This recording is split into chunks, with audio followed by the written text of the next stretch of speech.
Good day everyone. So ngayon, no, we're going to add another role which is file and storage services. Pero sometimes no, pagka-install natin ng ating server, it is already pre-installed. Kumbaga nakasama na siya, no?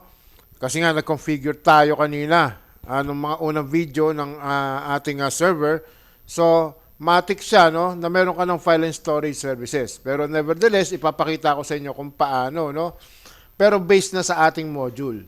Okay, so ganun lang din, no? You go to manager, server manager, then you go to manage, then you simply add roles, then next, no?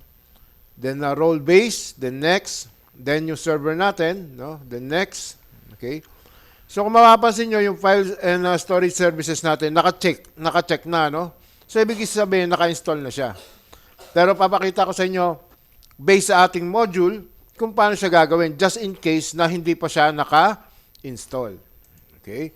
So punta tayo sa ating module. So ayan, no, installing file services on Windows Server 2019.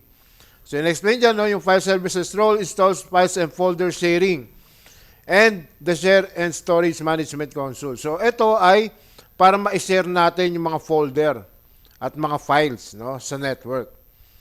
Okay? So, naka-note dyan, no, if already installed, skip nyo na lang yung procedure na to.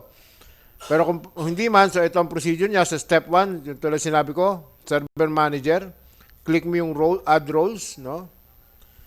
So, alam na natin yan, click next. Then role base, click next.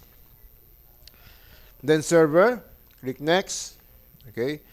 Then kung hindi naka-check yan, pwede mong i-check ang file services. So, yan, no? Bagong check siya, no? So, pag check mo siya, click next, no?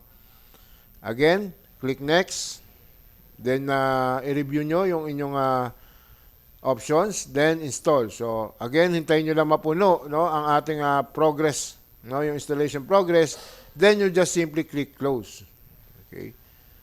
So, yun na yun, no? So, mamaya, papakita ko sa inyo kung paano sa susunod na video, papakita ko sa inyo kung paano gumawa ng sharing folder or for files, no?